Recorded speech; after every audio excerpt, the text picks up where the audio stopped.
우리 말씀연구소 말씀 묵상 예배에 참여하신 여러분을 주님의 이름으로 환영합니다.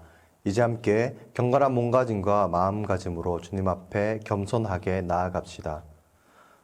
모든 사람의 눈이 주를 앙망하오니 주는 때를 따라 그들에게 먹을 것을 주시며 하나님은 영이시니 예배하는 자가 영과 진리로 예배할지니라.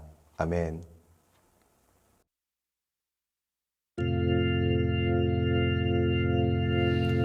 하늘에 계신 우리 아버지, 이름이 거룩히 여김을 받으시오며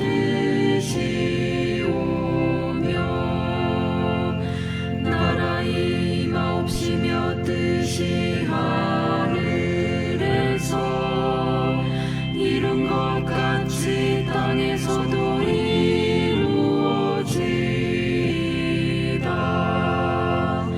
오늘날 우리에게 일용할 양식을 주옵시고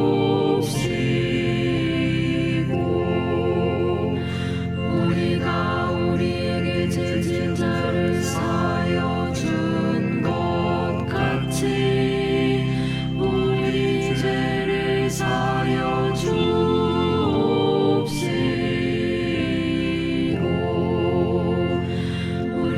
시험에 들게 하지 마옵시고 다만 악에서 구하옵소서. 대개 나라와 권세와 영광이 아버지께 영원히 있사옵나이다.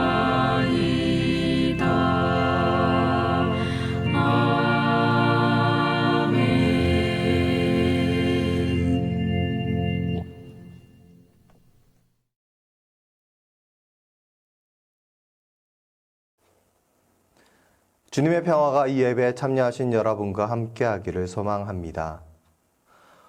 오랜 시간 사람들의 주된 관심사는 잘 먹고 잘 사는 것이었습니다.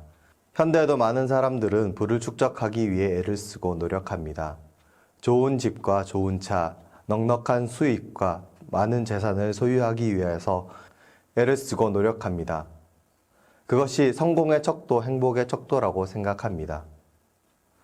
자신의 노력으로 자신의 인생을 책임지고 스스로 행복을 추구할 수 있다라고 생각합니다.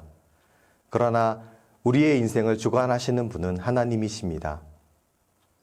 출애굽한 이스라엘 민족에게 40년 동안 만나를 내려주셨듯이 예수님이 자기를 따르는 무리에게 오병이어를 통해 먹이셨듯이 하나님은 자기의 백성, 자기의 자녀를 먹이시고 돌보십니다. 사람은 스스로의 인생을 책임질 수 없습니다. 많이 가진다고 해서 성공했다고 해서 행복해지지도 않습니다. 인생의 의미를 깨닫고 자신의 존재의 이유를 알고 삶의 매 순간순간이 행복해지기 위해서는 하나님을 바라보는 믿음이 필요합니다. 우리가 믿음의 눈으로 주님을 바라볼 때에 하나님은 우리의 모든 필요를 채우십니다. 단순히 먹는 것과 입는 것뿐만 아니라 우리의 존재가, 우리의 삶이 행복해지기 위한 모든 필요를 채우십니다. 오늘도 우리와 함께 하시며 우리의 인생을 주관하시는 하나님을 만나고 인정하는 은혜의 시간, 예배의 시간이 되길 기도합니다.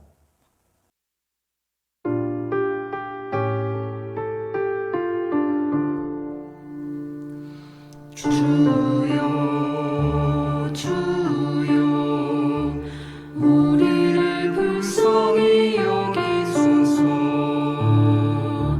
그리스도여 그리스도여 우리를 불쌍히 여기소서. 주여 주여 우리를 불쌍히 여기소서.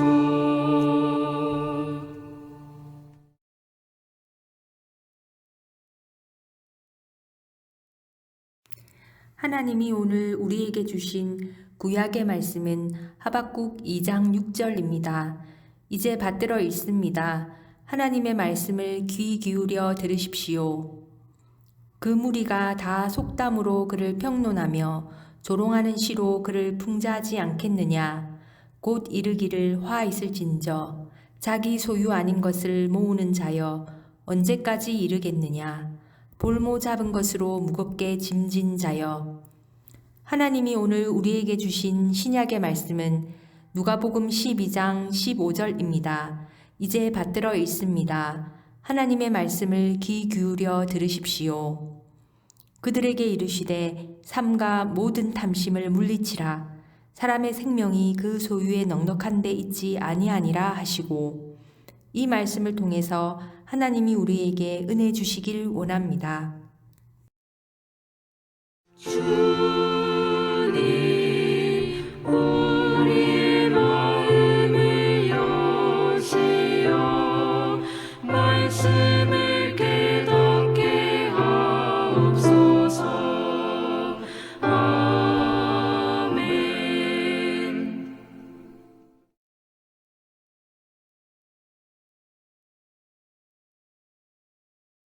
오늘 구약성경 본문이 든 하박국서는 1장 6절에서 언급하는 갈대아 사람, 곧 유다를 삼키려 덤비는 바벨론 군대를 보며 예언자 하박국이 하나님을 향해 던지는 질문과 그분의 답변으로 이루어져 있습니다. 하박국은 갈대아 사람들의 횡포에 하나님의 백성들이 속수무책으로 당하고 있는 현실의 부조리를 고발합니다. 오늘 본문인 2장 6절은 응답을 기다리는 하박국에게 주시는 하나님의 말씀 가운데 있습니다. 이 말씀에서 하나님은 갈대아 사람들이 강제로 모은 것들을 사람들의 입으로 나오는 속담으로 교훈을 주십니다. 이 말씀에서 갈대아 사람을 단수로 비유해서 자기 소유 아닌 것을 모으는 자, 그리고 볼모 잡은 것으로 무겁게 짐진 자라고 일컫습니다. 두 표현은 모두 전쟁을 통한 강탈을 배경으로 합니다. 전쟁의 본질이 무엇입니까? 그 어떤 명분을 들이대더라도 전쟁이란 남의 것을 무력을 써서 제 것으로 만들려는 것이 목적이죠. 그러면 왜 그렇게 전쟁을 합니까? 지금도 러시아가 우크라이나를 침공하면서 시작한 전쟁이 계속되고 있는데 이 전쟁의 본질이 무엇입니까? 본문 말씀대로 자기 소유 아닌 것을 모으는 자, 그리고 볼모 잡은 것으로 무겁게 짐진 자의 욕심이 아니겠습니까? 오늘 본문을 통해서 하나님께서는 이렇게 강제로 빼앗아서라도 탐욕을 부리는 사람들의 욕심을 향해 경고의 말씀을 주십니다. 이런 하박국서의 본문과 관련한 흥미로운 고대 문서가 하나 있습니다. 여러분도 한 번쯤은 들어보셨을 텐데요. 1947년에 이스라엘의 사해 서북쪽 건천인 와디 쿰란에서 두 목동이 잃어버린 염소를 찾으러 다니다 우연히 석회암 절벽 사이에서 동굴 하나를 발견했습니다. 염소들이 혹시 거기 숨었을지 살펴보려던 이 두 목동은 먼저 맹수가 있을지 모른다는 생각에 그 동굴 속으로 돌멩이를 던졌죠. 그러자 뜻밖의 뭔가 그릇이 깨지는 소리가 들렸습니다. 그들이 그 동굴로 들어갔을 때는 깨진 것을 포함해서 항아리에 담긴 오래된 가죽 두루마리들이 있었습니다. 이 순간이 성서학의 지평을 바꾸어 놓은 이른바 쿰란 문헌의 발견이었습니다. 이 동굴에서는 2000년 전에 성경 본문이 많이 발견되었습니다. 그리고 이 문헌을 사용했을 어떤 공동체의 규율도 발견이 되었고요. 특히 구약 성경의 주석서들도 몇 개 발견이 되었습니다. 그것을 학자들은 페샤림이라고 부릅니다. 이 말은 해석들이라는 뜻입니다. 이 성경 주석들 가운데 가장 잘 보관된 것이 하박국서 주석이었습니다. 이 주석은 2000년 전 이 문서를 남겼을 공동체 안에 있었던 여러 이야기와 그들이 애타게 기다리던 종말에 대한 성경 해석의 내용이 복합적으로 들어 있었습니다. 이 하박국 주석의 내용에 따르면 이른바 쿰란 공동체에는 갈등을 벌이던 두 지도자가 있었습니다. 정의의 선생님과 사악한 제사장이 그들이었죠. 원래 이 두 사람은 쿰란 공동체를 아주 사이좋게 이끌어가던 지도자였던 것으로 보입니다. 그런데 어느 순간부터 사악한 제사장이 오늘 6절 본문에서 보는 것과 같은 세속적 욕심을 부리기 시작했던 것 같습니다. 이 공동체의 규율에 따르면 이 사람들은 초대 교회처럼 모든 소유를 함께 공유하고 있었던 것으로 보입니다. 그런데 이 사악한 제사장은 재산을 모으는데 술에 취하듯 취해 있었다고 전합니다. 그래서 하박국 주석은 오늘 본문을 포함해서 탐욕적이고 폭력적인 갈대아 사람들을 사악한 제사장에 적용하여 심판의 신탁을 전합니다. 여러분, 이 쿰란 공동체의 하박국 주석에서 보듯, 아니 하박국서 본문 자체에서 보듯 동서고금을 막론하고 사람들은 탐욕의 본성을 가지고 있습니다. 그래서 틈만 보이면 가시적인 것들을 끌어모아 쌓는 일에 몰두하려 합니다. 우리 주님께서는 오늘 본문에 이어지는 7절에서 분명히 힘주어 말씀하십니다. 너를 억누를 자들이 갑자기 일어나지 않겠느냐? 너를 괴롭힐 자들이 깨어나지 않겠느냐? 네가 그들에게 노략을 당하지 않겠느냐? 그리고 앞선 4절에서 정말 우리가 지향하고 바라야 할 가치를 뚜렷이 말씀하십니다. 보라, 그의 마음은 교만하여 그 속에서 정직하지 못하나 의인은 그의 믿음으로 말미암아 살리라. 여러분, 오늘 우리는 무엇을 바라며 살고 있습니까? 여러분은 무엇을 위해 그토록 힘써서 일하고 계십니까? 그 목적이 저 하박국 주석에서 심판을 전하는 사악한 제사장처럼 세속적인 것이라면 그 끝에는 허망한 죽음 말고는 아무것도 없을 것입니다. 더구나 그것을 알기 때문에 살아있는 동안 조금도 끌어모으고 누리려고 다른 일을 해치는 일도 서슴지 않을 수도 있습니다. 오늘 신약 성경 누가복음 본문에서 예수님은 삼가 모든 탐심을 물리치라 라고 그런 탐욕을 힘주어 경계하십니다. 예수님의 이 말씀은 앞서 바리새인들, 회당 지도자들, 정치인들, 권력자들 앞에서 주눅 들고 걱정하는 이들을 향하시는 것입니다. 예수님은 오늘 본문에서 계속해서 우리 존재의 본질인 생명이 소유에 넉넉한 데 있지 않다고 말씀하십니다. 이 말씀이 결국 탐욕의 끝은 죽음뿐이라는 허물을 말씀하시는 것 아니겠습니까? 그러면 예수님은 무엇을 우리에게 원하십니까? 31절에서 예수님은 그런 가시적인 것이 아니라 하나님의 나라와 그분의 의를 구하라고 하십니다. 가시적인 것들은 모두 없어지지만 하나님의 다스리심, 그분의 정의는 없어지지 않을 것이기 때문에 우리의 진정한 목숨은 거기에 걸어야 한다는 말씀이죠. 여러분, 오늘 우리는 다시금 우리가 그리스도인으로서 무엇을 바라보며 사는지 돌이켜 보아야 하겠습니다. 그리고 다시금 하나님의 나라와 그분의 정의가 우리 삶의 목적이 되어야 하겠습니다. 이제 다시 본문을 묵상하며 우리 주님의 음성에 귀를 기울여 봅시다.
사귀면서 일하기 전마다 너 기도하라.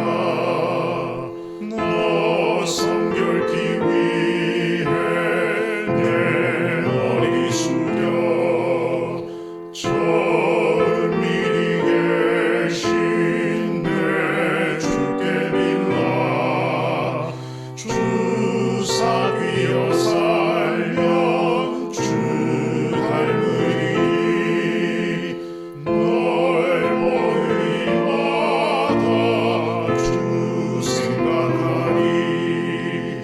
너 성결케 위해 주 따라가고 일 다급하여도 당황치 말고 참 즐거울 때나 또 슬플 때나 너 주님만 믿고 늘 따라가라. 너 성결케 위해 늘 기도하며 내 소원을 주께 다 맡기어라. 너 성령을 받아 주 섬겨 살면 저 천국에 가서 더 잘 섬기리.